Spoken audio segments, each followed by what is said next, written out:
स्वागत है आप सबका। मैं हूँ राजेश्वरी, एक बार फिर से आप लोगों के साथ में यूजीसी नेट जेआरएफ हिंदी जून 2025 के प्रीवियस पेपर के व्याख्यात्मक हल को लेकर के प्रस्तुत हूँ। और कल हमने जो है क्वेश्चन नंबर 15 तक बात की थी। आज हम क्वेश्चन नंबर 16 से बात करेंगे। चलिए शुरू करते हैं। प्रश्न है, बिहारी के संदर्भ में यह कथन किसने कहा है कि बिहारी का काव्य हृदय में किसी ऐसी लय या संगीत का संचार नहीं करता जिसकी स्वर धारा कुछ काल तक गूंजती रहे। यह कथन किसका है? विकल्प है नगेंद्र, विश्वनाथ प्रसाद त्रिपाठी, रामचंद्र शुक्ल और गणपति चंद्र गुप्त। तो इसमें ऑप्शन आपका सही हो जाएगा रामचंद्र शुक्ल। रामचंद्र शुक्ल ने हिंदी साहित्य के इतिहास में बिहारी के संदर्भ में यह कथन कहा है। बिहारी जो है, बिहारी की एकमात्र रचना प्राप्त होती है जिसका नाम है बिहारी सतसई। बिहारी सतसई इन्होंने मुक्तक काव्य में लिखी है। बिहारी सतसई के संदर्भ में जो है आचार्य रामचंद्र शुक्ल ने कहा है, क्योंकि वह मुक्तक में लिखी गई है, तो क्योंकि रामचंद्र शुक्ल जो है वो प्रबंध के उनको ज्यादा प्रिय था, तब उन्होंने लिखा था बिहारी सतसई को पढ़ने के बाद कि यदि प्रबंध काव्य एक विस्तृत वनस्थली है तो मुक्तक चुना हुआ गुलदस्ता। यह प्रश्न जो है अभी हायर में भी आया हुआ था, जो है बिहारी सतसई।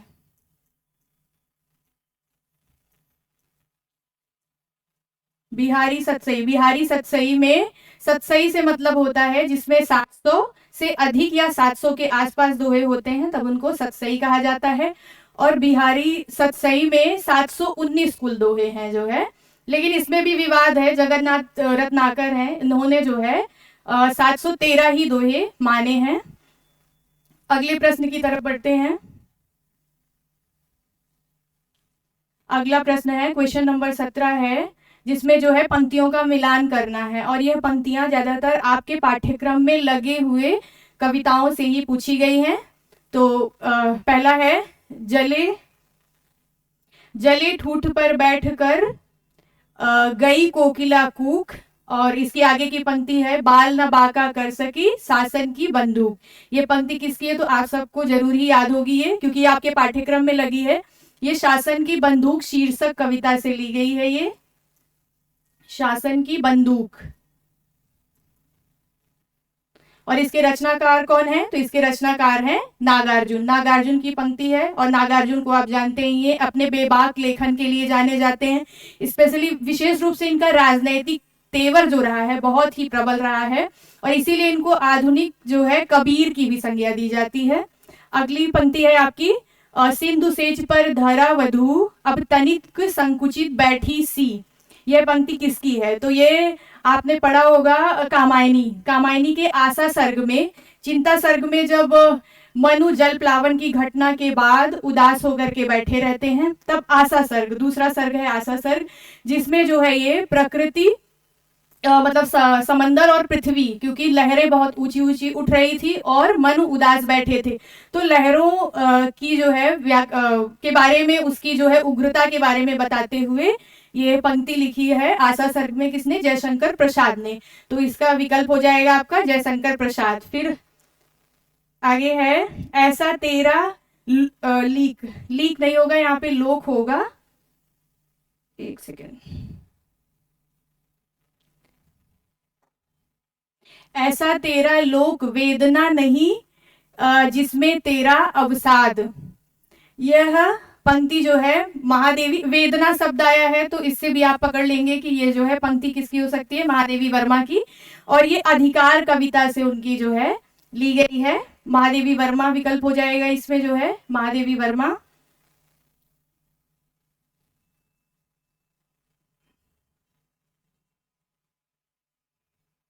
एक में आ जाए ये।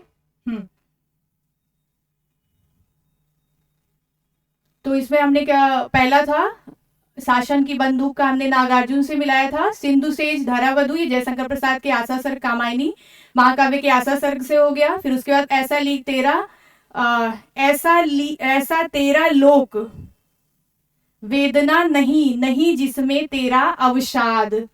तो ये पंक्ति जो है ये अधिकार कविता से ली गई है। महादेवी वर्मा की कविता का शीर्षक है अधिकार, उससे ये पंक्ति ली गई है। अगला विकल्प है क्या है, चमकते हैं खड़े हथियार उसके, दूर तक आंखें चिलकती हैं नुकीले तेज पत्थर सी।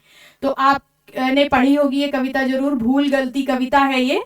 और ये कविता किसकी है, तो ये है गजानन माधव मुक्तिबोध की कविता है ये। तो इसमें आपका विकल्प सही हो जाएगा दूसरा, क्योंकि ए में हो जाएगा। हाँ, तो आपका विकल्प इसमें दूसरा सही हो जाएगा। अगले प्रश्न की तरफ बढ़ते हैं।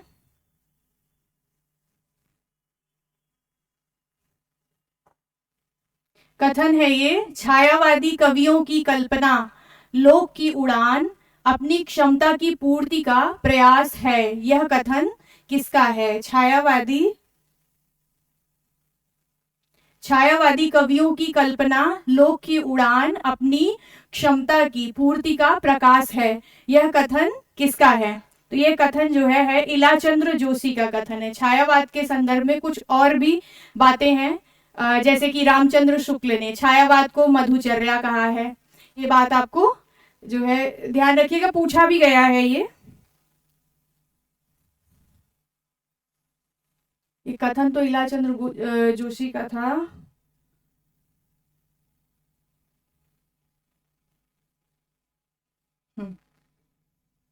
छायावाद को मधुचर्या कहा था। किसने कहा था? मधुचर्या की संज्ञा दी थी किसने? शुक्ल ने दी थी। अब छायावाद शब्द है, तो छायावाद शब्द आया कैसे? इस शब्द का प्रयोग सबसे पहले किसने किया था? ये भी प्रश्न कई बार पूछा गया है और ये जानना भी चाहिए आपको कि छायावाद का शब्द का किसने दिया, प्रयोग सबसे पहले किसने किया है। क्योंकि छायावाद तो एक विचारधारा हो गई, एक जो है प्रवृत्ति हो गई, लेकिन इस शब्द का प्रयोग सबसे पहले किसने किया था? तो मुकुटधर पांडे ने किया था।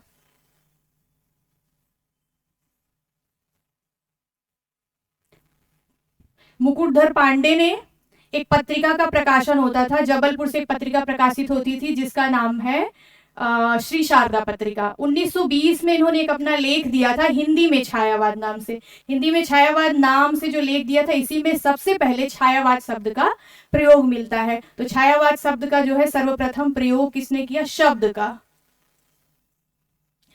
का सर्वप्रथम प्रयोग किसने किया? तो मुकुटधर पांडे ने किया था। श्री शारदा पत्रिका जबलपुर से प्रकाशित होती थी 1920 में, जिसमें इनका हिंदी में छायावाद शीर्षक से एक लेख प्रकाशित हुआ था, जहां से माना जाता है कि हिंदी में छायावाद शब्द का जो है इन्होंने सर्वप्रथम प्रयोग किया था। आगे बढ़ते हैं। अगला प्रश्न है, नागरी प्रचारणी सभा के संदर्भ में आचार्य रामचंद्र शुक्ल का अभिमत नहीं है। सबसे पहले नागरी प्रचारणी सभा कहाँ पे है, इसकी स्थापना क्यों हुई, किसने की, ये बात इंपॉर्टेंट है। तो नागरी प्रचारणी सभा कहाँ स्थापित है? तो ये है काशी में। और इसको हम लोग पढ़ने में या लेक्चर्स में ऐसे भी सुनते हैं, काशी नागरी प्रचारणी सभा। इसकी स्थापना कब हुई? तो इसकी स्थापना हुई 1893 में। संस्थापक कौन कौन रहे? तो इसमें रहे श्याम सुंदर दास, जिनको कि हम हिंदी का प्राचार्य कहते हैं, और श्याम सुंदर दास हो गए, और इन्हीं के मित्र थे रामनारायण त्रिपाठी और शिव कुमार सिंह। 3 लोगों ने मिलकर के काशी नागरी प्रचारणी सभा की स्थापना की। विशेष बात यह नहीं है कि 3 लोगों ने, बड़ी और इम्पोर्टेंट बात यह है कि उस समय वो अपनी स्कूलिंग में थे, मतलब 9वीं 10वीं क्लास में थे। तब उन्होंने ये बात सोची कि हमें एक ऐसी सभा की स्थापना करनी चाहिए जो हिंदी भाषा और हिंदी संस्कृति परंपरा को आगे लेकर जाए। और यह नागरी प्रचारणी सभा बहुत ही जो है हिंदी साहित्य के क्षेत्र में आप ये कह सकते हैं कि हिंदी साहित्य परंपरा की स्थापना का मुख्य रूप से श्रेय नागरी प्रचारणी सभा को ही जाता है। यहाँ से बहुत सारी पांडुलिपियां प्रकाशित हुई, जैसे कि हम बड़ी बड़ी देखते हैं, पृथ्वीराज रासो हो गए, पद्मावत के खंड हो गए। ये सब हमें संकलित कहाँ से करके मिली? तो ये संकलन जो है हमें मिला मुख्य रूप से नागरी प्रचारणी सभा का ही मुख्य रूप से इसमें योगदान रहा। बड़े बड़े लेखक प्रसाद हो सकते हैं, रामचंद्र शुक्ल हैं, महावीर प्रसाद द्विवेदी हैं, सभी के सभी जो है नागरी प्रचारणी सभा से ही निकले हुए विद्वान हैं। तो अब इसमें विकल्प पे हम जाते हैं। संवत 1950 में कई उत्साही छात्रों के उद्योग से काशी नागरी प्रचारणी सभा की स्थापना हुई। देखिए नागरी प्रचारणी सभा, काशी नागरी प्रचारणी सभा ही बोलते हैं इसको आम भाषा में। तो इसमें देखिए संवत 1950 में उत्साही छात्रों ने, तो उत्साही छात्रों जिसकी हमने अभी बात की थी, श्याम सुंदर दास, रामनारायण त्रिपाठी और शिव प्रसाद सिंह ने जो है मिलकर के संवत 1950। तो संवत हमने कल की क्लास में भी आपको बताया था, हम 57 माइनस करते हैं तब हमको ईस्वी प्राप्त हो जाती है। तो जब हम इसको जो 1950 तो 1893, तो कभी अगर आपसे संवत के बजाय ईस्वी में पूछ लें तब भी जो है आप 57 माइनस कर दीजिएगा या 57 जोड़ दीजिएगा तो आपको संवत ईस्वी प्राप्त हो जाएगी। स्थापना की थी, तो ये विकल्प हमने बातों में आपको पता ही चल गया कि ये सही है। फिर उसके बाद क्या, हिंदी सभा की सारी समृद्धि और कीर्ति श्याम सुंदर जी के त्याग और सतत परिश्रम का फल है। हाँ, ये विकल्प भी आपका सही है। श्याम सुंदर दास आजीवन निरंतर ये जो है नागरी प्रचारणी सभा से जुड़े रहे, और ये भी ध्यान रखिएगा कि सबसे पहले स्नातक परास्नातक के पाठ्यक्रम की रचना, मतलब ये जो करिकुलम डिसाइड किया जाता है कि बच्चों को कैसे पढ़ाया जाएगा, उसका पाठ्यक्रम क्या होगा, कौन से विषय कौन से वर्ष में रखे जाएंगे, ये सारा कार्य जो है श्याम सुंदर दास जी ने किया था। तो इसीलिए इनको हिंदी का पहला जो है आचार्य, प्रधानाचार्य भी बोला जाता है। तो ये भी विकल्प आपका सही हो गया। फिर उसके बाद के इसके प्रथम सभापति कौन थे, भारतेंदु के फुफेरे भाई राधा कृष्ण दास हुए। हाँ, ये भी विकल्प आपका सही है कि जो है नागरी प्रचारणी सभा के पहले सभापति कौन बने थे, तो जो है राधा कृष्ण दास, जो कि भारतेंदु के फुफेरे भाई थे। फिर क्या, नागरी प्रचारणी सभा की प्रारंभिक संस्थाओं को यदि हम निकाल कर देखें तो उसमें अनेक विषयों के लेखों के अतिरिक्त कहीं भी कविताएं नहीं मिलती हैं। यह विकल्प आपका अंशतः गलत है, कहीं कविताएं नहीं मिलती। हाँ, प्रारंभ में नहीं मिलती हैं, लेकिन ऐसा नहीं है कि बिल्कुल नहीं मिलती हैं। हाँ, ये गद्य से ज्यादा, पद्य से ज्यादा जो है गद्य जो है इसमें रहा है, जो है लेख जो है ज्यादा उस पे मिले हैं, लेकिन इसलिए ये विकल्प आपका गलत हो जाएगा। आगे अगला प्रश्न है आपका,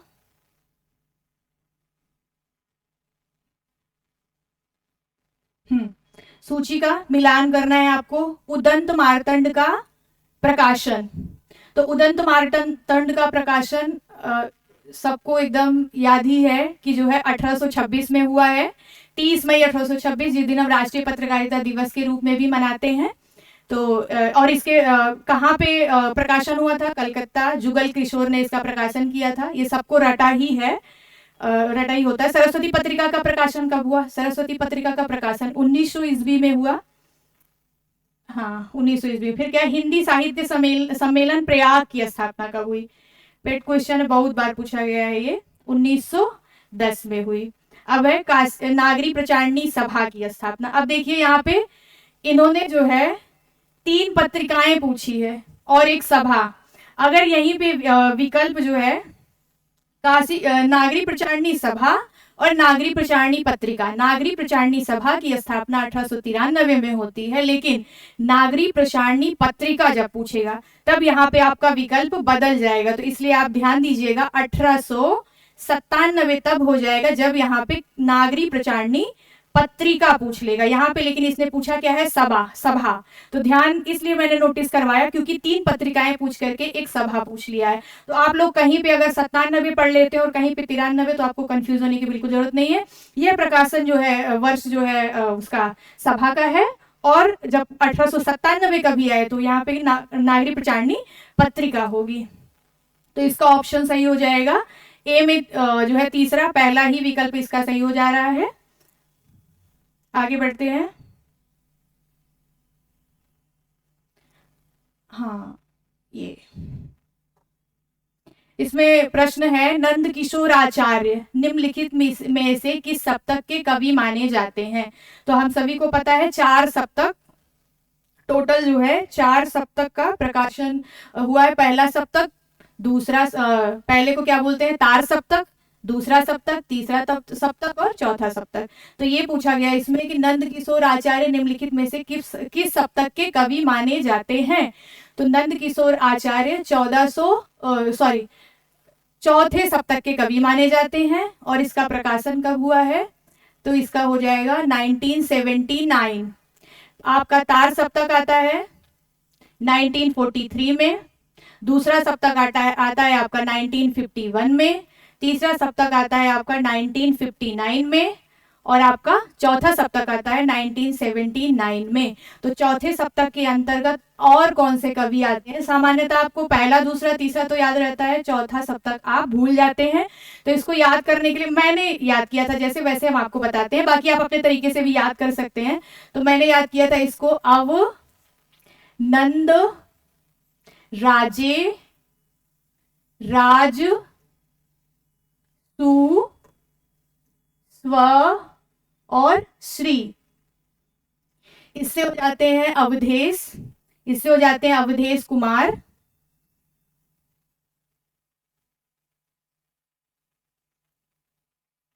नंद से हो जाते हैं नंद किशोर आचार्य, राजे से हो जाते हैं आपके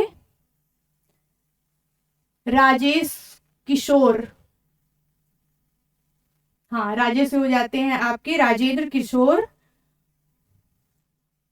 राजेंद्र किशोर।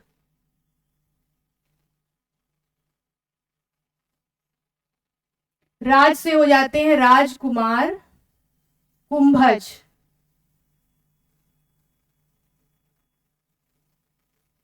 सु से हो जाती हैं सुमन राजे,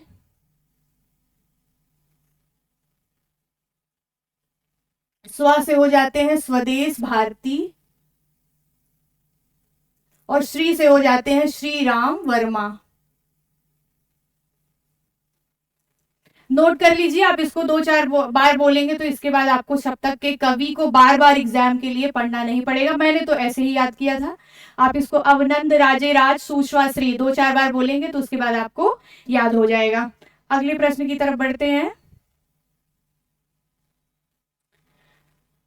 कथन है ये, भिन्न भिन्न शाखाओं के हजारों कवियों की केवल कालक्रम में गुथी उपयुक्त वृत्तमालाएं साहित्य के इतिहास के अध्ययन में कहां तक सहायता पहुंचा सकती हैं? सारे रचना काल को केवल आदि, मध्य, पूर्व, उत्तर आदि खंडों में आंख मूंदकर बांट देना, यह भी ना देखना कि किस खंड के भीतर क्या आता है क्या नहीं, किसी वृत्त संग्रह को इतिहास नहीं बना सकता है। कहने का मतलब यह है कि काल विभाजन हिंदी साहित्य के इतिहास में एक विशेष जो है महत्व रखता है कि किसी कालखंड को किस तरीके से विभाजित किया जाए। तो इसी संदर्भ में यह कथन किसने कहा है? तो यह कथन है रामचंद्र शुक्ल का। अगला प्रश्न है, निम्नलिखित पत्रिकाओं के प्रकाशन वर्ष, निम्नलिखित पत्रिकाओं के प्रकाशन वर्ष के अनुसार पहले से बाद के क्रम में इसको व्यवस्थित करना है।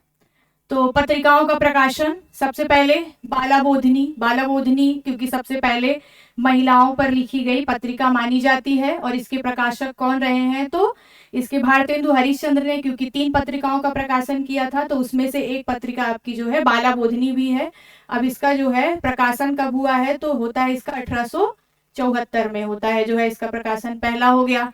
फिर हम इंदु, बहुत चर्चित पत्रिका है जिसका प्रकाशन कब हुआ है? 1909 ईस्वी में हुआ है।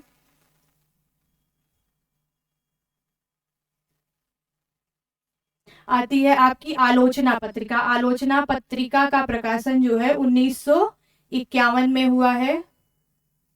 तद्भव पत्रिका, तद्भव पत्रिका का 1999 लखनऊ से ये पत्रिका प्रकाशित होती है जो है, ये इसका नाम है ये जो है 1999 में अखिलेश जिन्होंने जो है इस पत्रिका का संपादन किया। अब धर्मयुग पत्रिका, धर्मयुग पत्रिका के संपादक कौन रहे हैं? तो आप धर्मवीर भारती जो है, इन्होंने जो है इस पत्रिका का प्रकाश जो है संपादन किया है 1949 में, 1949 में। तो इसमें हमको क्रम मिलाना होगा। तो सबसे पहले तो हम, क्योंकि ये सबसे जब भी सॉल्व करते हैं तो हमको ये ध्यान देना होता है कि सबसे इजी इसमें ऑप्शन कौन है, तो हम जाएंगे कि पहला सबसे क्रम में कौन आएगा? 1874। तो इसमें कब बालाबोधिनी पत्रिका का जो है प्रकाशन हुआ है? तो सबसे पहले विकल्प सी, तो सी 2 में विकल्प है। फिर इसके बाद हम जाएंगे, हमको क्या है 1909 में इंदु पत्रिका का प्रकाशन हुआ है, तो इसमें सी के बाद डी विकल्प है दूसरे में, तो इसमें ऑप्शन कौन सा सही हो जाएगा, दूसरा विकल्प आपका सही हो जाएगा। आगे बढ़ते हैं। अगला प्रश्न है, निम्नलिखित में से किस पत्रिका का संपादन बद्री नारायण चौधरी प्रेमघन ने किया है। तो बद्री नारायण चौधरी प्रेमघन ने, तो इसमें सरस्वती, जासूस और सुदर्शन। तो सरस्वती पत्रिका का प्रकाशन 1900 में श्याम सुंदर दास ने किया था। जासूस पत्रिका, नाम से भी अगर आप थोड़ा सा देखेंगे ना तो आपको समझ में आएगा जो है कि जासूस पत्रिका का जो है प्रकाशन जो है क्योंकि तिलस्मी, अय्यारी, इन सब और जैसे क्या सस्पिशियस टाइप के जो भी नॉवेल होते थे उसके लिए गोपाल दास गहमरी बहुत जो है फेमस है। तो उन्हीं का जो है ये जासूस पत्रिका के संपादक कौन है, तो गोपाल राम गहमरी हैं। फिर आता है सुदर्शन पत्रिका। सुदर्शन पत्रिका का संपादन जो है किया है देवकी नंदन खत्री ने, जो कि खुद भी तिलस्मी अय्यारी, जिसका आपने चंद्रकांता पढ़ा होगा, चंद्रकांता संतति जो है, तो ये सुदर्शन पत्रिका का संपादन जो है उन्होंने किया है देवकी नंदन खत्री ने। अब है आनंद कादम्बिनी, तो इसमें लिखा है बद्री नारायण चौधरी प्रेमघन ने किस पत्रिका का संपादन किया है, तो आनंद कादम्बिनी का किया है। इन्होंने एक और पत्रिका का जो है संपादन किया है, वो है नागरी नीरद। नागरी नीरद पत्रिका का जो है संपादन किया, और ये दोनों ही पत्रिकाएं इन्होंने अपने निवास स्थान कहाँ से, मिर्जापुर से निकाली थी। आगे बढ़ते हैं।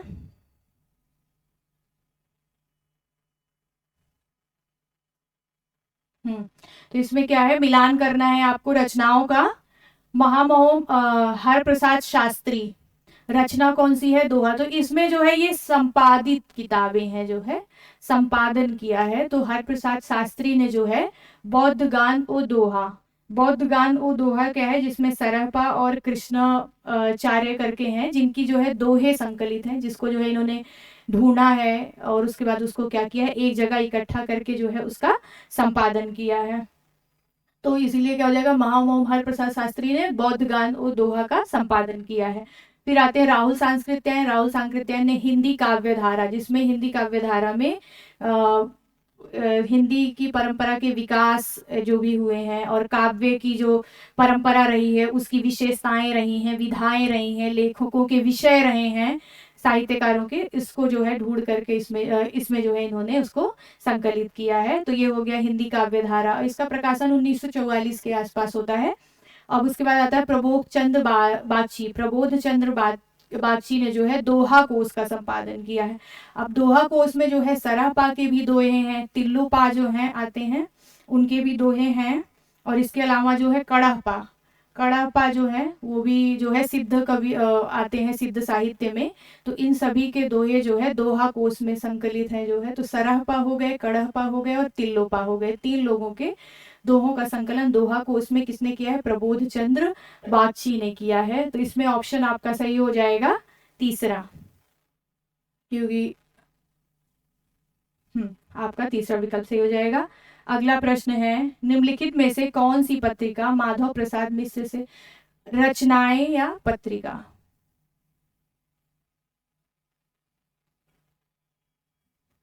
रचनाएं या पत्रिका हो गया, तो इसमें संबंधित नहीं है किससे, माधव प्रसाद मिश्र से। तो माधव प्रसाद मिश्र जो हैं द्विवेदी युग के निबंधकारों में आते हैं, विशेष रूप से इन्होंने निबंध और लेखों की रचनाएं की है।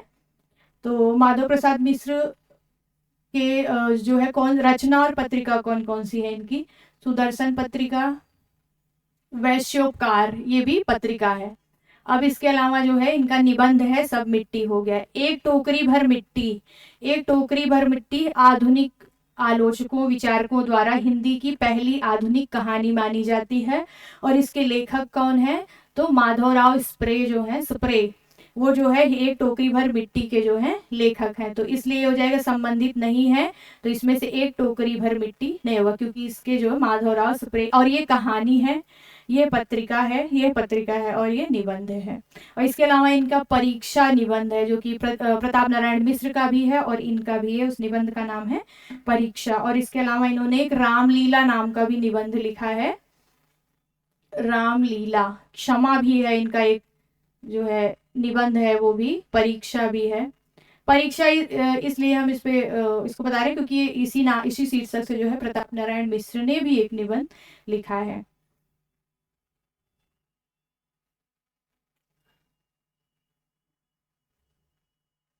अगला प्रश्न है आपका, जो है रचनाएं हैं और उन रचनाओं पर लिखी गई समीक्षा को जो है मिलाना है कि कौन सी समीक्षा किस रचना को लेकर के लिखी गई है। तो उपन्यास है चारुचंद्र लेख। तो चारुचंद्र लेख किसका उपन्यास है बताने की जरूरत नहीं है, आप सब जान ही रहे होंगे, हजारी प्रसाद द्विवेदी का उपन्यास है ये। इसके अलावा मैला आंचल है, मैला आंचल भी आप जान ही रहे हैं। फणीश्वरनाथ रेणु का उपन्यास है, पहला आंचलिक उपन्यास माना जाता है। अंधेरे बंद कमरे, और अंधेरे बंद कमरे मोहन राकेश की रचना है, ये भी आप जान ही रहे होंगे। उसके अलावा क्या है, झूठा सच है, यशपाल का है, यशपाल का उपन्यास है ये झूठा सच। तो अब इसमें हमें देखना है कि समीक्षा किस पे किसने लिखी है। तो अब क्या है, चारुचंद्र लेख, तो हमें इसको मिलान करना है। हाँ, दूसरों का नरक शीर्षक से जो है समीक्षा लिखी है श्रीकांत वर्मा ने। तो ये किसको रचना को ध्यान में रख करके लिखी है, तो ये लिखी गई है अंधेरे बंद कमरे में, जो है जो किसकी रचना है, तो ये है जो है मोहन राकेश। फिर उसके बाद क्या है, झूठा सच है। तो क्या है, झूठा सच के लिए कवि दृष्टि का अभाव, कुंवर नारायण ने कवि दृष्टि का अभाव शीर्षक से जो है झूठा सच की समीक्षा लिखी है। रचनाकार कौन है इसके, कुंवर नारायण है। तो हम इसको कुंवर नारायण से मिलाएंगे। मैला आंचल, मैला आंचल की समीक्षा नेमी चंद्र जैन ने इस शीर्षक से लिखी है। तो हिंदी उपन्यास की एक नई दिशा शीर्षक से जो है मैला आंचल की जो है समीक्षा लिखी। अब है एक टूटा दर्पण। तो एक टूटा दर्पण जो है देवी शंकर अवस्थी ने चारुचंद्र लेख उपन्यास की समीक्षा के तौर पे लिखा है। तो इसमें ऑप्शन आपका कौन सा सही हो जाएगा,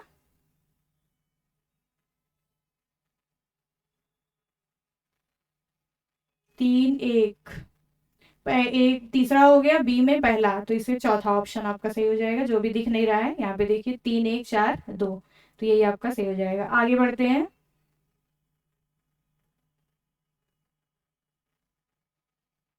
अगला प्रश्न है आपका, रचना और रचनाकार का मिलान करना है। तो ये जो है नाटक है, नाटक के रचनाकार कौन है उनसे हमको मिलाना है इसको। तो इसमें क्या है, अयोध्या सिंह उपाध्याय हरिऔध, अयोध्या सिंह उपाध्याय हरिऔध का जो है रचना है प्रद्युम्न विजय। तो लेकिन ये जो है इसमें गद्य और पद्य दोनों मिश्रित रूप से लिखा गया है।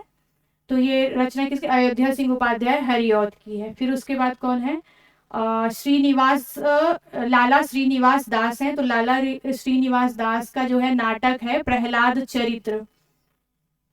राधाचरण गोस्वामी, राधाचरण गोस्वामी का नाटक है अमर सिंह राठौर नाम से इन्होंने नाटक लिखा है। और बाल कृष्ण भट्ट का जो है दमयंती स्वयंवर लिखा है, लेकिन इसका पूरा नाम है नल दमयंती स्वयंवर। तो ये रचना हो जाती है बाल कृष्ण भट्ट की। अगले प्रश्न की तरफ बढ़ते हैं। तो इसमें विकल्प हमें मिलाना था, विकल्प कौन सा सही होगा। तो इसमें हो जाएगा अयोध्या सिंह उपाध्याय हरिऔध, और राधाचरण गोस्वामी का हो जाएगा अमर सिंह राठौर, और बालकृष्ण भट्ट का हो जाएगा नल दमयंती स्वयंवर। पूरा इस नाटक का नाम यही है, नल दमयंती स्वयंवर। तो इसमें जो है ए में हो जाएगा दूसरा, तो ये आपका यही पहला विकल्प सही हो जाएगा। अगला प्रश्न है आपका, निम्नलिखित संस्थाओं को उनके स्थापना वर्ष के अनुसार पहले के से बाद के क्रम में मिलाइए। तो इसमें विकल्प में क्या है, भारतीय ज्ञानपीठ, हिंदुस्तानी एकेडमी, फोर्ट विलियम कॉलेज, दक्षिण भारत हिंदी प्रचार सभा, और संगीत नाटक अकादमी।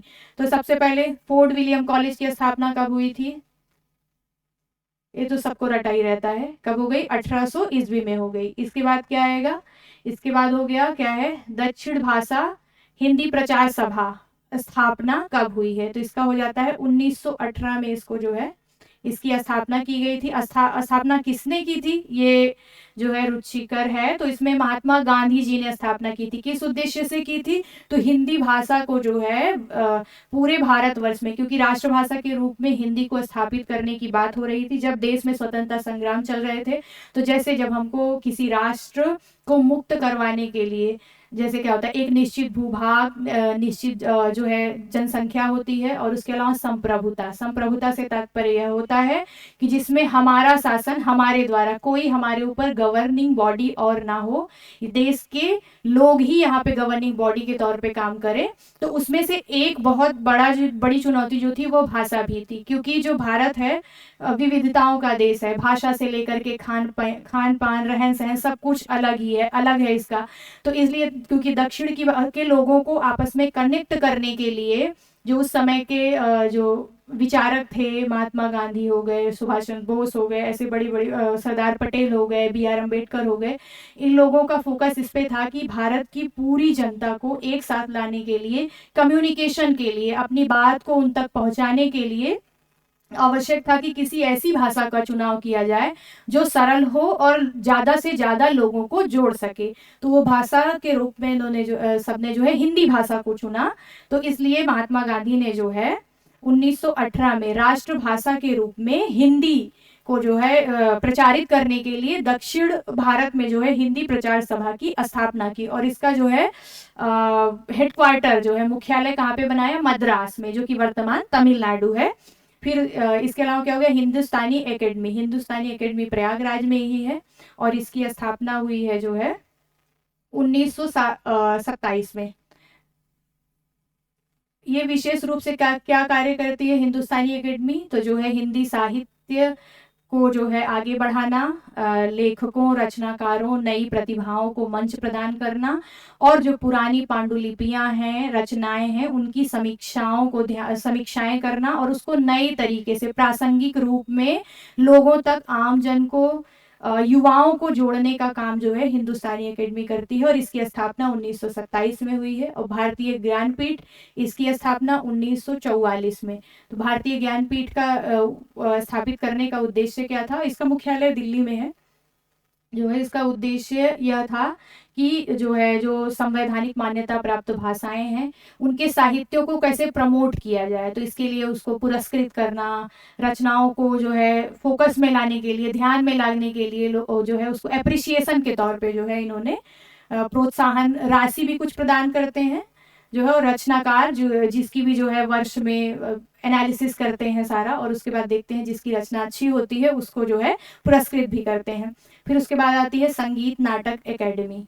तो संगीत नाटक एकेडमी की स्थापना हुई है 1953 में। 1953 में स्थापित ये जो है संस्कृति मंत्रालय के अधीन काम करती है। ये जो है भारतीय परंपरा संस्कृति को आगे बढ़ाने का कार्य करती है। तो अगर हमें इसमें क्या था, प्रकाशन वर्ष पहले से बाद के क्रम में मिलाना होगा तो हम सबसे पहले फोर्ट विलियम कॉलेज, इसमें विकल्प नहीं दिया है तो हम यहाँ पे इसको जो है यहीं पे व्यवस्थित कर लेते हैं।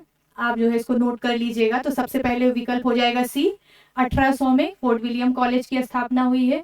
फिर उसके बाद हुई है 1918 में जो है दक्षिण भाषा हिंदी प्रचार सभा की स्थापना हुई है। फिर उसके बाद हुई है 1927, फिर हम विकल्प में आ जाएगा बी, हिंदुस्तानी एकेडमी की स्थापना कब हुई है, 1927 में। कहाँ, प्रयागराज में स्थित है ये।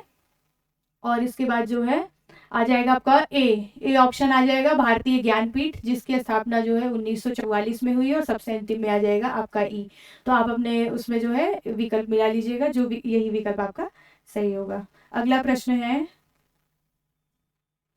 प्रश्न संख्या 30 है, निम्नलिखित में से कौन सा कथन अस्तित्ववाद से संबंधित है।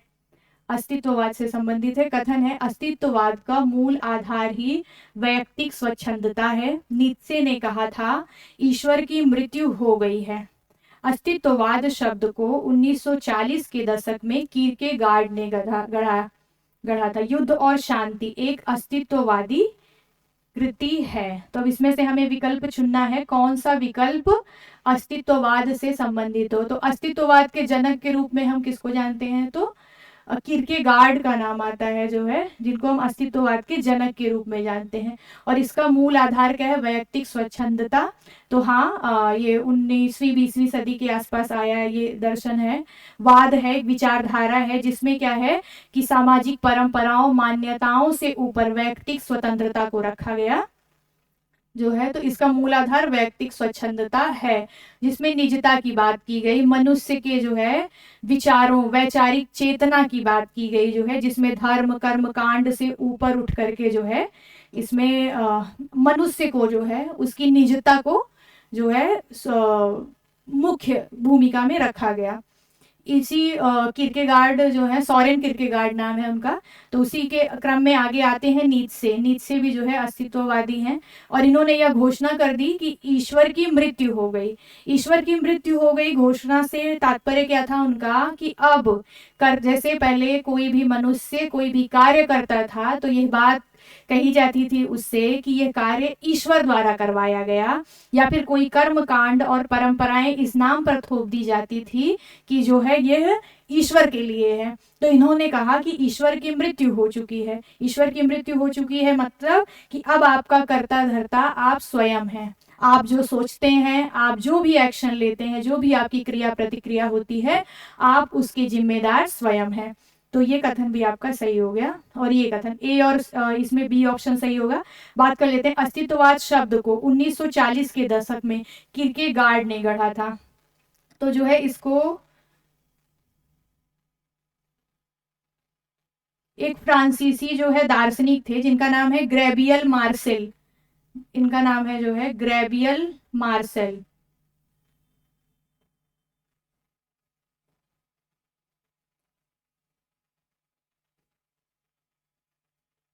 इन्होंने जो है इस शब्द को जो है गढ़ा था, लेकिन जब अस्तित्ववाद दर्शन की बात होती है तो उसके जनक माने जाते हैं सोरेन किरकेगार्ड। अब युद्ध और शांति, वॉर एंड पीस, तो वॉर एंड पीस के जो है लेखक माने जाते हैं, ये रचना जो है टालस्टाय की है। तो इसमें हमने ऑप्शन बताया था कौन सा आपका, ए और बी सही होगा। इसमें गलत पूछा है, क्या है 30 में जो है,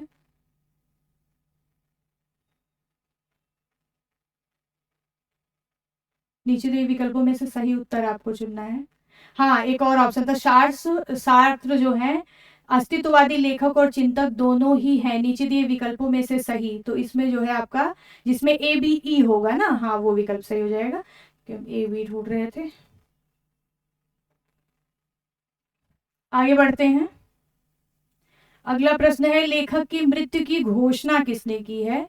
तो लेखक की मृत्यु की, अभी हमने क्या पढ़ा था, ईश्वर की मृत्यु। जब ईश्वर की मृत्यु की बात आई तब हमने कहा कि ये कथन किसका है, तो ये कथन था लेखक की मृत्यु की बात अस्तित्ववादी नीत्शे ने की थी।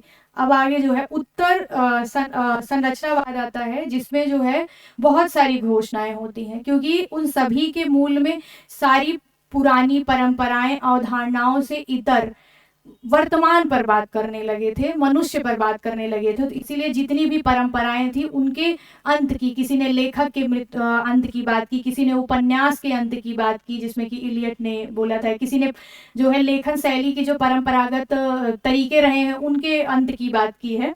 तब इसमें ये क्या है कि रोला बर्थ हैं, रोला बार्थ नाम है इनका, जिन्होंने घोषणा कर दी कि क्या हो गई है, लेखक की मृत्यु हो गई है। तो ये लेखक की मृत्यु और ईश्वर की मृत्यु, दो घोषणाएं आपने, तो पहली नीत्शे का कथन था ईश्वर की मृत्यु, और रोला बर्थ ने कहा है कि लेखक की मृत्यु हो गई है। इलियट ने कहा उपन्यास का अंत हो गया है। उपन्यास का अंत कहने से मतलब है कि अब महाकाव्य लिखने की आवश्यकता नहीं है, अब हम जो है जो है ग्राउंड लेवल पे जाकर के, नीचे स्तर पे जाकर के जो है छोटे छोटे विषयों को, मनुष्य की निजता हो गई, स्वतंत्रता हो गई, लोगों का संघर्ष हो गया, आम जन का जीवन हो गया, इन विषयों को केंद्र में ला करके जो है इस पे रचना करने की बात की। और सेम यहाँ पे अपने यहाँ भी छायावाद प्रगतिवाद प्रयोगवाद में भी यही चल रहा था, जिसमें केंद्र में मनुष्य को रखा जा रहा था। आगे बढ़ते हैं। अगला प्रश्न है आपका, निम्नलिखित में से कौन सा कथन मनोविश्लेषणवाद से संबंधित नहीं है? मनोविश्लेषणवाद के सबसे पहले तो जनक, एक सेकेंड, मनोविश्लेषणवाद से संबंधित। हाँ, कौन सा है तो पहले पढ़ लेते हैं, उसके बाद हम बात करते हैं। मनोविश्लेषण शब्द अंग्रेजी के जो है साइको एनालिसिस का हिंदी पर्याय है। फिर क्या है, इडिपस कॉम्प्लेक्स ग्रीक नायक इलेक्ट्रा के नाम पर पड़ा है। तो मनोविश्लेषण शब्द, इसके जनक कौन माने जाते हैं, फ्रायड माने जाते हैं। मनोविश्लेषणवाद के जनक कौन माने जाते हैं, फ्रायड माने जाते हैं। अब फ्रायड जो थे एक डॉक्टर थे जो कि क्या करते थे, मतलब कि जो थोड़ा मानसिक विक्षिप्त होते थे उनकी देखभाल करते थे। वहां पे उन्होंने एनालिसिस किया कि मतलब मनुष्य के हाव विचार जो है मानसिक स्तर पे किस तरीके से कार्य करते हैं, तब उन्होंने वहां से जाकर के मनोविश्लेषणवाद की अवधारणा दी थी। तो पहला विकल्प आपका सही है कि अंग्रेजी के शब्द साइको एनालिसिस से एनालिसिस आया ना, तो ये वही वहां वही करते थे, काम करते थे। तब वहां पे जो है वहां के जो थोड़ा सा विकसित मनाई स्थिति के लोग थे, तो उनके हाव भाव व्यवहार को जो है इन्होंने रीड किया, उन्होंने उनको समझने की कोशिश की, तो वहीं से उन्होंने ये अवधारणा दी, साइको एनालिसिस हो गया। इडिपस कॉम्प्लेक्स ग्रीक नायक इलेक्ट्रा, तो एक जो है वहां पे माइथोलॉजी चलती है जो है, तो वहां पे क्या है, इडिपस कॉम्प्लेक्स नाम का एक नायक होता है। नायक क्या करता है, तो वो क्या करता है, अपने पिता की हत्या करके अपने माता से जो है विवाह कर लेता है। तो इसलिए इसको जो है, जब इस ग्रंथि को जो है जिसमें जो है माता के प्रति आकर्षण हो, तो उसको जो है यहाँ पे इडिपस ग्रंथि का नाम दे दिया गया जो है। अच्छा, इलेक्ट्रा जो है ये भी ग्रीक नायिका है ये, और इसका आकर्षण इसके पिता के प्रति होता है।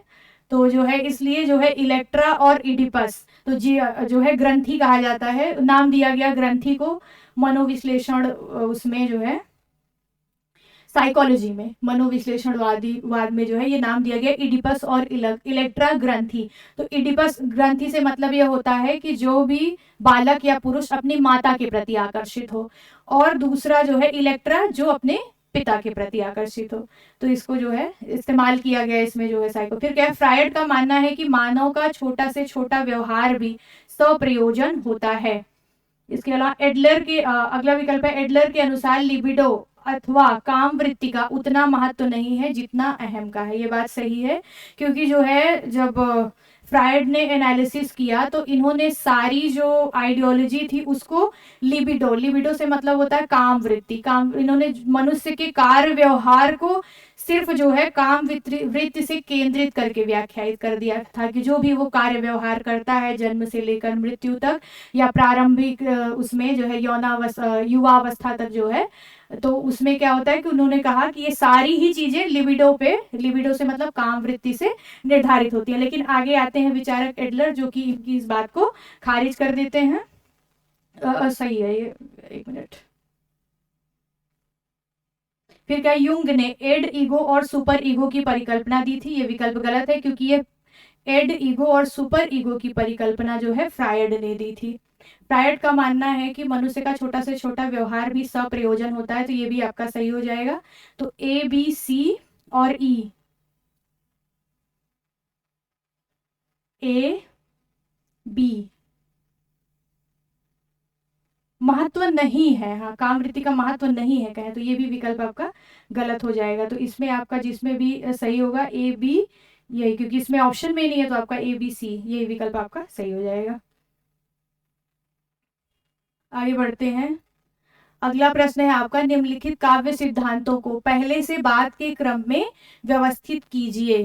तो इसमें तो सबसे पहले हमें यह भी जानना होगा कि ये काव्य सिद्धांत दिया किसने है जो है। तो काव्य सिद्ध क्या है, अभिव्यंजनावाद के जो है प्रणेता कौन माने जाते हैं, तो क्रोचे माने जाते हैं। उदात्त का सिद्धांत किसने दिया है, तो लोनजाइनस ने दिया है। विरेचन का सिद्धांत कहां से आया है, तो अरस्तु से।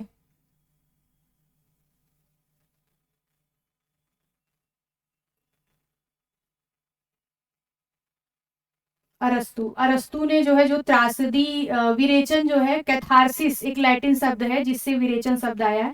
चिकित्सा शास्त्र का शब्द है कैथारसिस, जिसका मतलब ये होता है कि जो है मतलब बॉडी की क्लीनिंग। चिकित्सा शास्त्र में विरेचन से मतलब जैसे कि शरीर की सफाई की जाती है, शरीर की जो है डिटॉक्स, जिसको हम आजकल बोलते हैं व्यवहारिक भाषा में डिटॉक्स, तो वही उसी का जो है विरेचन, कैथारसिस चिकित्सा शास्त्र में, और वहीं से ये शब्द आया विरेचन। और ये प्रश्न आपका जो है जीडीसी में पूछा गया था, इसके पहले जो जीडीसी हुआ था उसमें बात पूछी गई थी कैथारसिस का तात्पर्य क्या होता है, तो उसमें विरेचन, विरेचन, तो विरेचन वहीं से आया है, चिकित्सा शास्त्र से जो है। तो विरेचन का मतलब यहाँ पे क्या होता है कि मनुष्य की जो दमित इच्छाएं हैं, जैसे कि वो दुखी है, वो बहुत प्रसन्न है, तो उसको जो है साहित्य के माध्यम से जो है वो अभिव्यक्त कर सके। तो मुख्य रूप से जो है ये अरस्तु ने जो त्रासदी का सिद्धांत दिया था, त्रासदी के सिद्धांत से ही जो ये विरेचन शब्द आया है। तो जिसमें क्या होता है कि मनुष्य जो नाटक, कहानी, काव्य के माध्यम से जो है दुख को देख करके और रो लेता है, या जो है उसको फील करके जो है, तो इससे क्या हो जाता है, उसकी जो दमित भावनाएं हैं वो विरेचित हो जाती हैं और वो सामान्य मनुष्य हो जाता है, मनुष्य हो जाता है। अब मूल्य सिद्धांत किसका, तो इलियट ने दिया था, मूल्य निर्वैयक्तिकता और जो है मूल्य सिद्धांत, दो सिद्धांत किसने दिए थे, तो इलियट ने दिया था। अब इसका क्रम लगाना है हमें। तो सबसे पहले तो क्योंकि हम वैसे भी देखें तो ये तो अरस्तु आते हैं, लगभग वही ईसा पूर्व 300 समथिंग के आसपास, तो वही हम कह सकते हैं तीसरी चौथी शताब्दी के आसपास जो है ये आते हैं। ईसा पूर्व में आएंगे, क्योंकि ईसा पूर्व में आएंगे ना, प्लेटो और अरस्तु ईसा पूर्व में आते हैं। तो सबसे पहले हो जाएंगे विरेचन का सिद्धांत, तो हम यहाँ पे डी लिख लेते हैं। फिर उसके बाद आते हैं लोनजाइनस, क्योंकि ये ईस्वी की प्रथम शताब्दी में आ जाते हैं लोनजाइनस, तो डी और सी का विकल्प जिधर होगा ये रहा आपका तीसरा, तो यही तीसरा विकल्प आपका सही हो जाएगा। क्योंकि अच्छा, काव्य भाषा का सिद्धांत किसने दिया है ना, तो काव्य भाषा का सिद्धांत दिया था वर्ड्सवर्थ ने। अगला प्रश्न है आपका,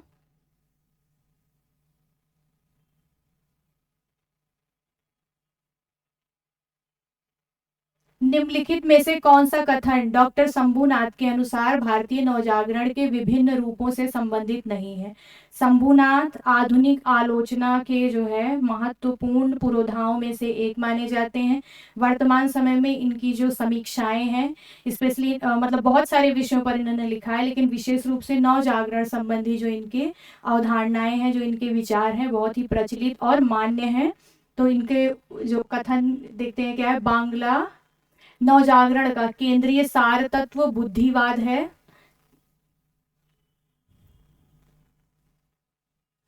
हाँ, हिंदी नवजागरण का केंद्रीय सार तत्व राष्ट्रवाद है। 1857 का स्वाधीनता संग्राम।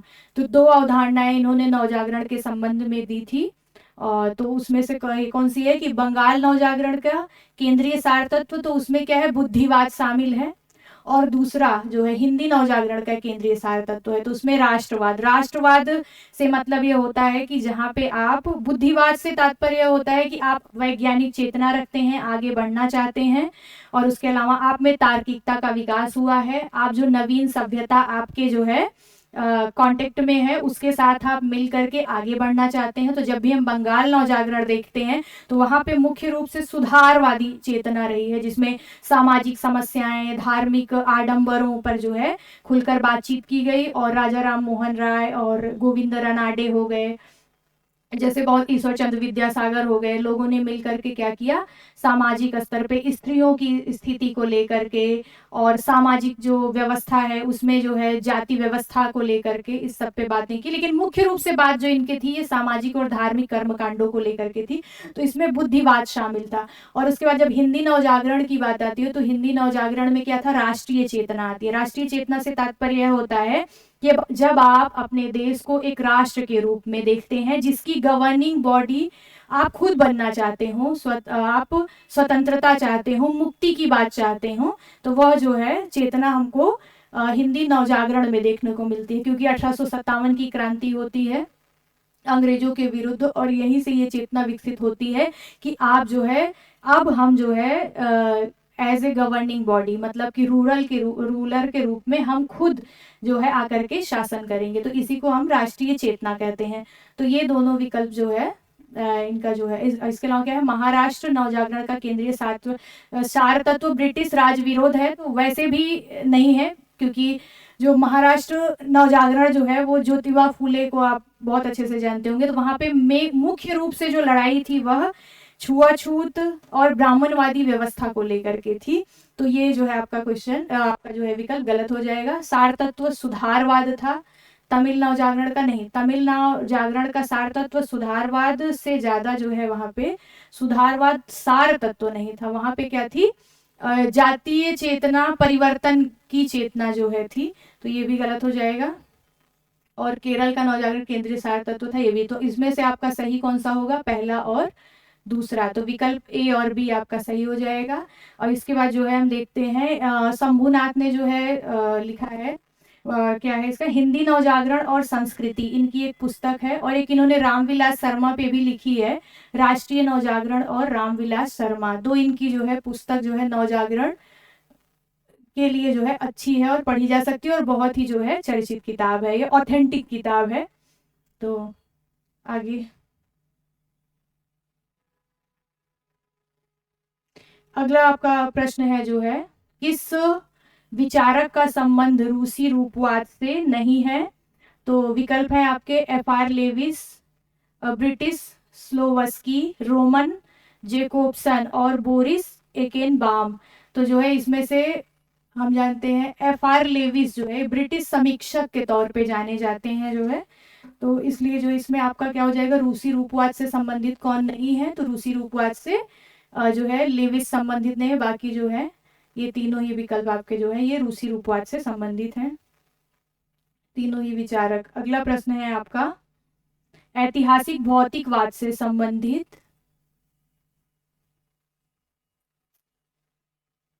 हाँ, ऐतिहासिक भौतिकवाद से संबंधित निम्नलिखित में से कौन सा कथन सत्य है, तो ऐतिहासिक भौतिकवाद, मार्क्स कार्ल मार्क्स ने दो अवधारणाएं दी थी, ऐतिहासिक भौतिकवाद और द्वंदात्मक भौतिकवाद। द्वंदात्मक भौतिकवाद से तात्पर्य क्या था, द्वंदात्मक भौतिकवाद में यह था कि कोई भी नई वस्तु की उत्पत्ति दो विभिन्न विचारों या सभ्यताओं या फिर दो विरोधी तत्वों के जो है संघर्ष से उत्पन्न होती है। तो इन्होंने इसको मूल रूप से जो है आर्थिक मतलब हाँ बंटवारे में, मतलब अर्थ तंत्र के बंटवारे में जो है इन्होंने द्वंदात्मक भौतिकवाद और ऐतिहासिक भौतिकवाद को इन्होंने जो है मनुष्य के समग्र जीवन से को आधार बना करके देखा था।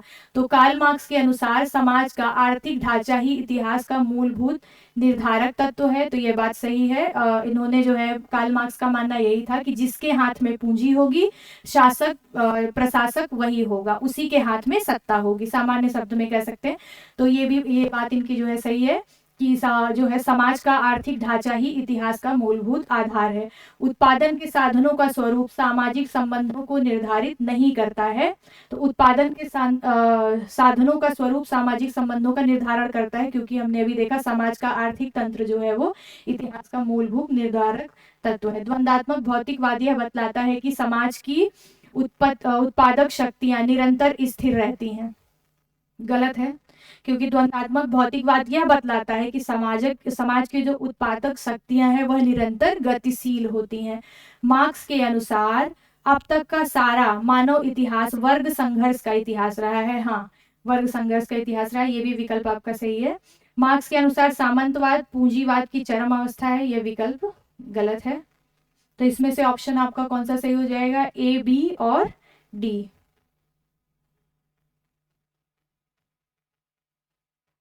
ए, बी और डी,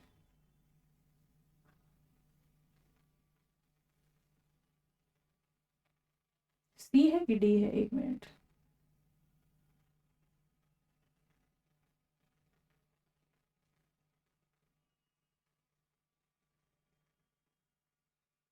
गलत, सत्य है। तो इसमें से आपका पहला दूसरा ही सही होगा, क्योंकि ऑप्शन ही नहीं है ए और बी।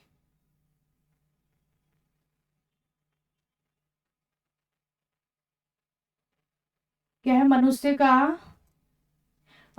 के अनुसार समाज का आर्थिक ढांचा ही इतिहास का मूल निर्धारक तत्व होता है, उत्पादन के साधनों का रूप सामाजिक निर्धारण नहीं करता, ओह नहीं है, इसमें निर्धारण करता है, तो हो जाएगा इसमें ए, बी, बी नहीं होगा, इसमें ए। और द्वंदात्मक बतलाता है कि समाज की उत्पत्ति शक्तियां निरंतर स्थिर रहती है, ये भी गलत हो जाएगा आपका। और संघर्ष के अनुसार अब तक का सारा इतिहास वर्ग संघर्ष का इतिहास रहा है, तो इसमें सही हो जाएगा ए, डी और ए, डी सही होगा आपका विकल्प। तभी तो गलत आ रहा था इसमें, ए और डी विकल्प में है ना, हाँ ये सही होगा आपका।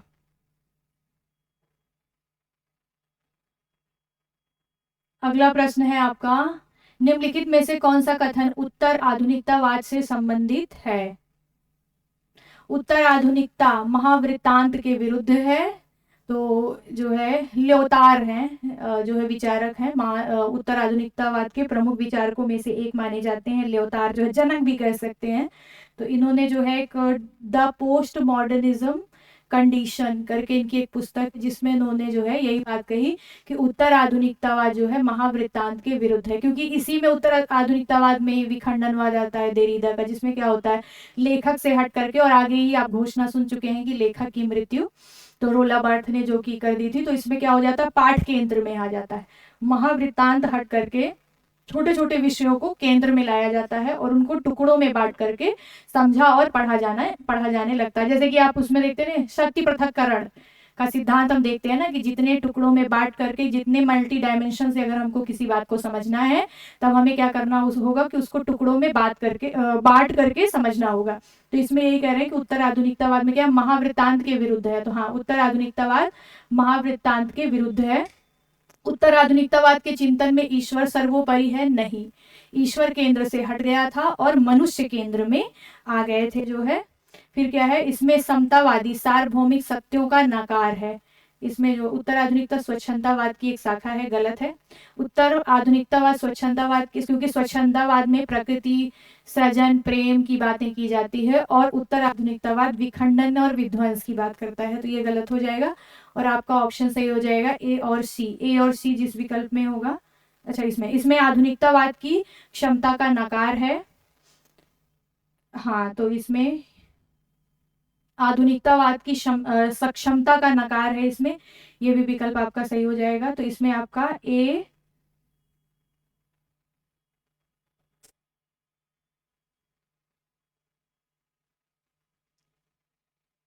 उत्तरार्ध महावृत्तांत के विरुद्ध है और ईश्वर को सर्वोपरि माना गया है, ये गलत है।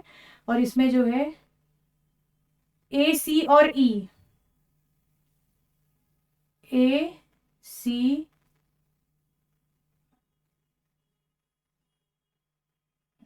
ऑप्शन इसमें विकल्प ए और सी और ई इसमें से सही हो जाएगा, जिसमें ए सी और ई, तो इसमें चौथा विकल्प आपका सही हो जाएगा।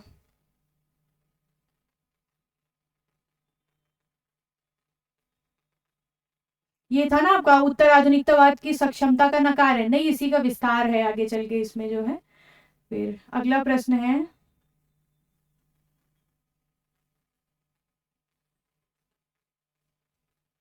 निम्नलिखित साहित्य अकादमी पुरस्कार से सम्मानित निम्नलिखित कृतियों का पहले से बाद के क्रम में आपको मिलाना है। तो इसमें जो है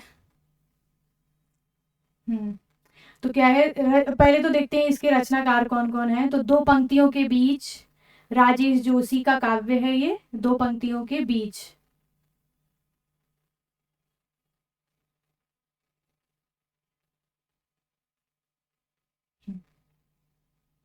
हाँ, दो पंक्तियों के बीच के काव्य किसका है, राजेश जोशी का है ये। मुझे चांद चाहिए सुरेंद्र वर्मा का उपन्यास है, बहुत ही चर्चित उपन्यास है ये। आंगन के पार द्वार काव्य संग्रह है, किसका है, अज्ञेय का है। और उसके अलावा कविता के नए प्रतिमान जो है ये है नामवर सिंह का। टोकरी में दिगंत थेरी गाथा जो है 2014 करके अनामिका की जो है रचना है ये, जिसको कि जो है अभी 2020 में मेरे हिसाब से जो है साहित्य अकादमी पुरस्कार प्राप्त हुआ है। तो सबसे पहले तो हम विकल्प में ऐसे ही देख लेते हैं, लास्ट में सबसे कौन आएगा, डी आएगा। तो दो विकल्पों में हमको डी दिख रहा है। तो सबसे पहले जो है आंगन के पार द्वार को जो है साहित्य अकादमी पुरस्कार मिला था, तो सी। और इसके बाद फिर कविता के नए प्रतिमान, हाँ कविता के नए प्रतिमान, तो ई हो गया। सी और ई का विकल्प तो पहला आपका सही हो जाएगा। इसके बाद जो है मुझे चांद चाहिए, फिर दो पंक्तियों के बीच, और लास्ट में 2020 में जो है टोकरी में दिगंत थेरी गाथा अनामिका की जो है काव्य संग्रह को जो है साहित्य अकादमी पुरस्कार मिला। अगला प्रश्न है, शब्दार्थों सहितो काव्यम, पंक्तियां हैं ये, काव्य शास्त्र की पंक्तियां हैं, जिसपे जो है हमको बताना है कि ये किस शब्दार्थों सहितो काव्यम। तो ये बहुत ही चर्चित पंक्ति है किसकी, भामा की। पद संघटना रीति, पद संघटना रीति है ये किसका है, तो ये आनंदवर्धन की का जो है कथन है ये। अब इसके बाद क्या है, रचना है ध्वन्यावलोक लोचन। तो ध्वन्यावलोक जो है आनंदवर्धन की रचना है, जिस पर टीका लिखी है किसने, तो अभिनव गुप्त ने लिखी है। तो ये पुस्तक किसकी है, जो है अभिनव गुप्त की। उसके बाद रस मीमांसा, रस मीमांसा किसकी रचना है, तो ये रामचंद्र शुक्ल की रचना है। तो इसमें विकल्प आपका सही हो जाएगा तीसरा। अगला प्रश्न है, प्रेरणार्थक क्रिया का उदाहरण दीजिए। सबसे पहले तो हमको देखना होगा प्रेरणार्थक क्रिया कौन सी होती है। तो उस क्रिया को कहते हैं जिसमें कोई व्यक्ति जो है स्वयं कार्य ना करके अन्य किसी को कार्य के लिए प्रेरित करता है, या फिर कोई दूसरा जो करने के लिए प्रेरणा देता है, तब उसको हम क्या कहते हैं, प्रेरणार्थक क्रिया कहते हैं। तो क्या है, माँ बच्चे को खिलाती है, पिताजी अपने पुत्र को अध्यापक से पढ़वाते हैं। तो कोई दूसरा क्रिया जो है इसमें कर रहा है, तो ये प्रेरणार्थक क्रिया हो गई। इसके अलावा माँ क्या कर रही है, बच्चे को खिला रही है, तो ये भी हो गया जो है। इसमें जो मुख्य क्रिया होती है जो सहायक क्रिया को जो है प्रेरित करती है, अन्य क्रिया को प्रेरित करती है। आइसक्रीम देखते ही बच्चे उस पर टूट पड़े।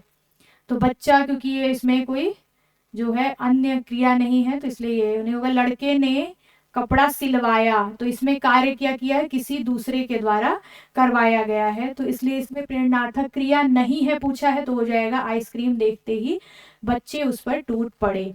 अगला प्रश्न है आपका, दलित आंदोलन से संबंधित निम्नलिखित में से कौन सा तथ्य सत्य है।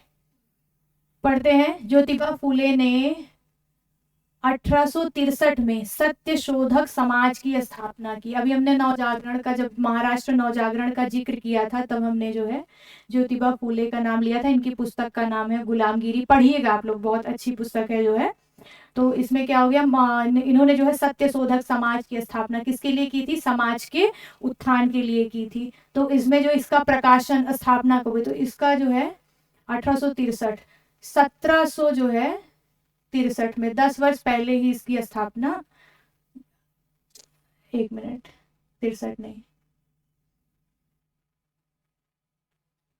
73 में हुई थी, 63 में नहीं, 10 वर्ष पहले ही इसकी जो है स्थापना हुई थी। फिर उसके बाद क्या है, 1913 में गुजरात विधानसभा ने दलितों के लिए सार्वजनिक सुविधाओं और संस्थाओं के उपयोग का समान अधिकार दिलाने के लिए प्रस्ताव पारित किया था विधानसभा ने जो है। तो ये विकल्प आपका गलत है, विधानसभा ने नहीं किया था। हाँ, लेकिन 1913 में जो है दलितों के जो है उत्थान के लिए जो है वहां पे बहुत सारे अधिकार दिलाने के लिए बहुत सारे मुहिम जरूर चले थे, लेकिन विधानसभा ने इसके लिए प्रयास नहीं किया था, तो ये गलत हो गया। डॉक्टर अंबेडकर के नेतृत्व में दलितों ने साइमन कमीशन का समर्थन किया था। हाँ, ये विकल्प सही होगा, क्योंकि साइमन कमीशन में जो है दलित पिछड़े तबके के लोगों के लिए अधिकारों की बात की गई थी। तो अंबेडकर के साथ लोगों ने जो है इसका समर्थन किया था। गोलमेज सम्मेलन में डॉक्टर अंबेडकर ने दलितों के लिए पृथक निर्वाचन मंडल की मांग की थी। जी हाँ, ये जो है विकल्प आपका सही होगा, और इसीलिए जो है सिर्फ भारत से बी आर अम्बेडकर ही माने जाते हैं जिन्होंने तीनों ही गोलमेज सम्मेलन में भाग लिया था। फिर गांधी जी सिद्धांततः पृथक निर्वाचन मंडल के समर्थक थे जो है, तो ये विकल्प आपका गलत हो जाएगा, क्योंकि गांधी जी किसी भी तरीके से जो है दलितों के लिए पृथक निर्वाचन के जो है समर्थन में नहीं थे। इसीलिए फिर आप देखते होंगे 1932 के आसपास पूना समझौता होता है, जिसमें ये बात होती है कि पृथक निर्वाचन मंडल के बजाय जो है आप क्या करिए, जो है इसी व्यवस्था के अंदर ही आप अपने लिए कुछ सीटें आरक्षित कर लीजिए, जिस पे जो है फिर में जाकर के पूना समझौता हुआ था। तो इसलिए ये आपका विकल्प गलत हो जाएगा। तो इसमें से हमको सत्य कथन ढूंढना है, तो ए हो जाएगा, सी हो जाएगा और डी हो जाएगा।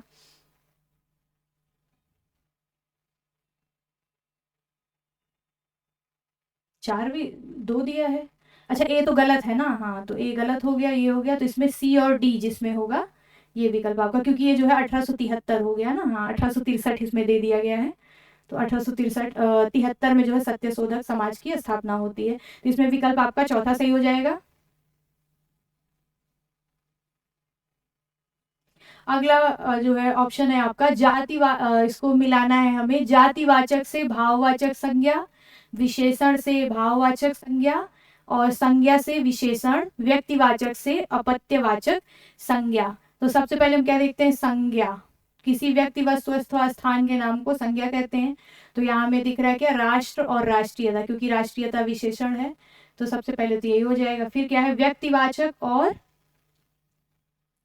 उपत्यवाचक। तो व्यक्तिवाचक जब किसी व्यक्ति विशेष की जो है बात होती है तब हो जाता है व्यक्तिवाचक।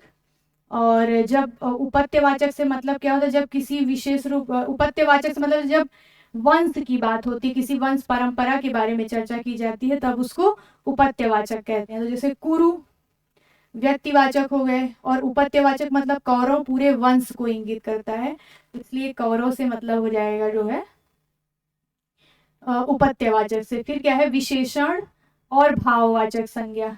उसके बाद क्या है, जातिवाचक और भाववाचक संज्ञा। तो भाव में क्या होती है, भाववाचक संज्ञा क्या है, इसमें क्या है, मौन। तो मौन हो गया भाववाचक संज्ञा। और जाति, मुनि जो है पूरी जाति को, मुनि साधु ये पूरी जाति, क्योंकि किसी विशेष का नाम नहीं लिया जा रहा है, तो इसलिए मुनि जो हो जाता है वह जातिवाचक। तो इसमें ए में हो जाएगा तीसरा। फिर उसके बाद एक ही विकल्प बचता है, विशेषण और भाववाचक। तो भाव क्या है, रक्तिमा, विशेषण क्या है, रक्त। रक्त जो है विशेषण के तौर पे जो है प्रयोग किया जाता है। तब इसमें आपका ऑप्शन से हो जाएगा ए में तीसरा। तो सब आपका दूसरा विकल्प सही हो जाएगा। निम्नलिखित में से कौन सी कृतियां आदिवासी विमर्श से संबंधित हैं? जंगली फूल, नगाड़े की तरह बजते शब्द, मन मांझने की जरूरत, मन मरंग, गोंडा, नीलकंठ हुआ, और प्रेमथ्यु गाथा। तो प्रेमथ्यु गाथा की रचनाकार कौन है, धर्मवीर भारती हैं।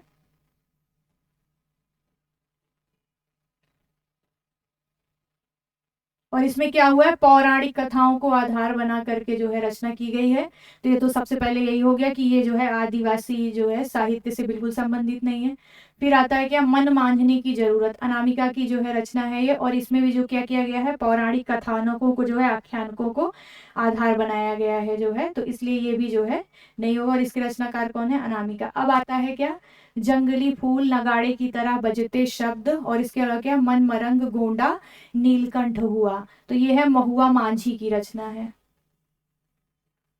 और ये बहुत ही चर्चित है, क्योंकि इसमें इन्होंने जो है मतलब झारखंड माइनिंग एरिया है, आदिवासियों के जो रहने के स्थान है, वहां पे रेडिएशन के क्या दुष्प्रभाव पड़ रहे हैं, प्रकृति का कैसे दोहन हो रहा है, और उससे जो है आदिवासियों के रहन सहन, उनके घर कैसे उजाड़े जा रहे हैं, और स्पेशली जो है टेक्नोलॉजी के इस्तेमाल से कैसे जो है वहाँ की रेडिएशन जो उससे निकलती है, जो माइनिंग के दौरान, तो उससे जो लोगों पे दुष्प्रभाव पड़ रहा है, प्रकृति पे दुष्प्रभाव पड़ रहा है। महुआ मांझी ने जो है ये बहुत ही इनका चर्चित हुआ, ये मन मरंग, गोंडा, नीलकंठ हुआ। अब उसके बाद क्या है, जंगली फूल।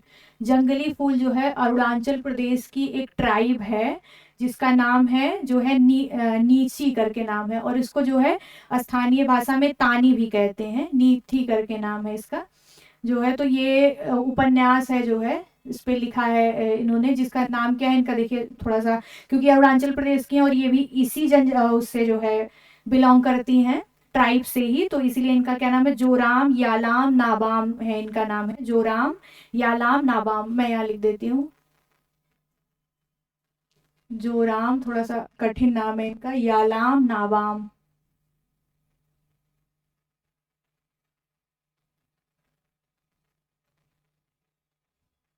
जोराम यालाम नाबाम नाम है। और ये भी जो है यही नीथी लेखिका हैं, और ये भी इसी ट्राइब से बिलोंग करती हैं।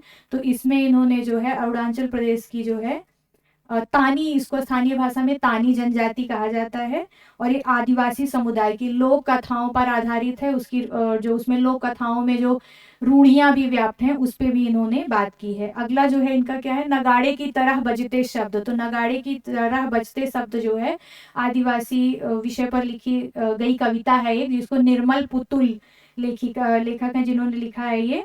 आदिवासी महिलाओं के संघर्ष और पीड़ा की कहानी कही गई है इसमें। तो ये कविता है, निर्मला पुतुल ने लिखी है। और ये क्या है, काव्य पोर्शन है, जो है काव्य है। निर्मला, निर्मल पुतुल नाम है इनका।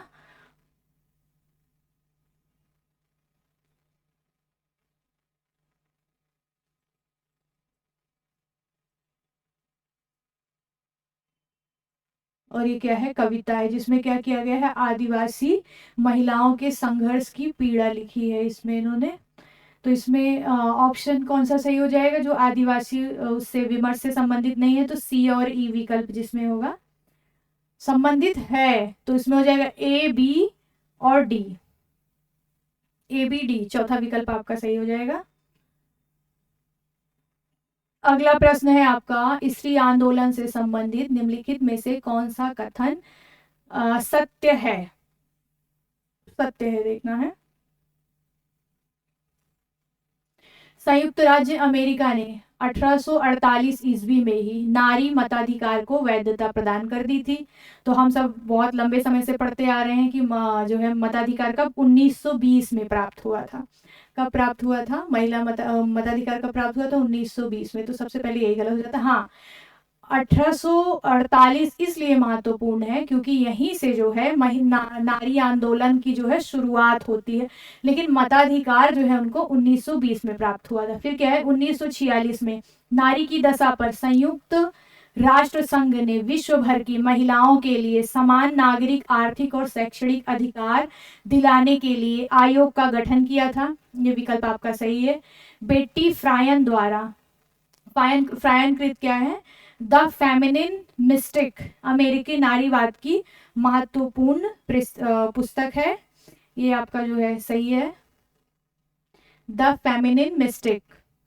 ये जो है अमेरिकी जो है नारीवादी लेखिका है, इनका नाम क्या है, बेटी फ्राइडन है। फिर क्या है, केट मिलेट की पुस्तक द फीमेल यूनक, स्त्री आंदोलन का लैंगिक पाठ है। तो केट मिलेट की पुस्तक जो है सेक्सुअल पॉलिटिक्स है।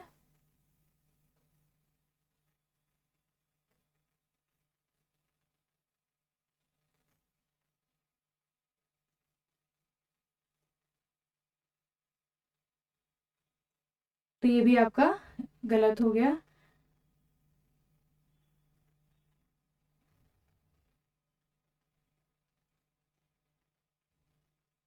अगला क्या है, सुजान बेसनेट की पुस्तक सेक्सुअल पॉलिटिक्स। तो अभी हमने देखा वो पुस्तक का नाम किसका था, वो तो वो पुस्तक थी कैट मिलेट की थी।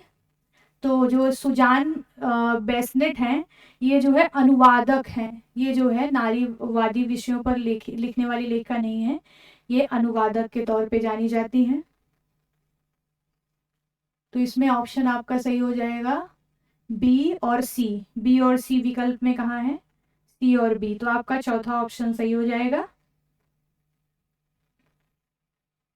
तब यहाँ पे जो है स्त्री विमर्श पे हम बात करते हैं थोड़ा सा। तो इसमें इन्होंने बताया गया है कि महिलाओं को मताधिकार कब मिलता है, तो 1920 में मिलता है। वैध मताधिकार यूएसए में 1920 में प्राप्त होता है।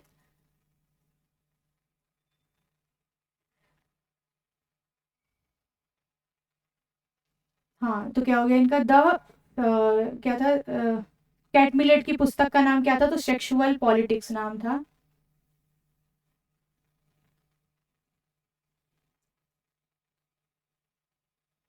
19वीं 20वीं सदी में जो है, आप जानते होंगे सिमोन बोवार का नाम सुना होगा आपने, जिनकी पुस्तक का नाम है द सेकेंड सेक्स।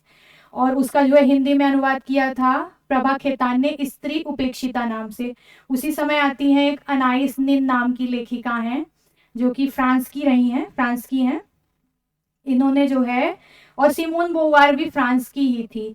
तो ये मुख्य रूप से अनाइस निन जो है बहुत ही बेबाक लेखन के लिए जानी जाती हैं। जैसे कि आपने द सेकेंड सेक्स का बहुत नाम सुना होगा, जिसमें जो है वो स्त्री यौनिकता की बात करती हैं, जो कि ऐसे ही अनाइस निन ने भी ऐसे विषय उठाए, स्त्री मुक्ति के विषय उठाए, अधिकार के विषय उठाए, संबंध के विषय उठाए।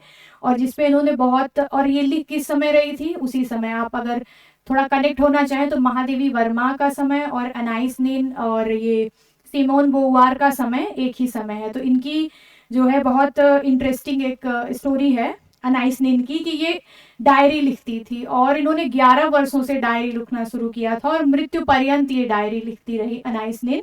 और इनकी डायरी लगभग अब ये है 14-15 वॉल्यूमों में प्रकाशित हुई है और बहुत ही चर्चित रही है, जिसमें इन्होंने अपने बहुत जो इनके निजी विचार थे, जिस पे इन्होंने बहुत सारे भी, क्योंकि ये वोकल रही हैं तो बहुत महिलाओं के अधिकारों को लेकर के, उनकी स्वतंत्रता को लेकर के, उनकी यौनिकता को लेकर के लगातार बात करती रही हैं।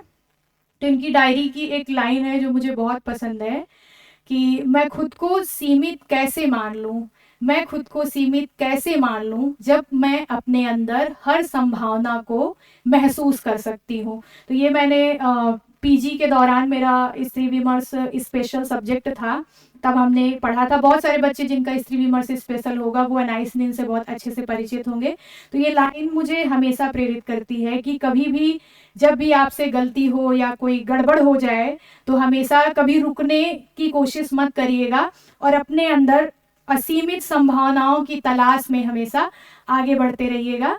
आज की क्लास यहीं तक और कल फिर हम आपसे मिलते हैं जो है जून 25 की जो है सॉल्व श्रृंखला को लेकर के। धन्यवाद।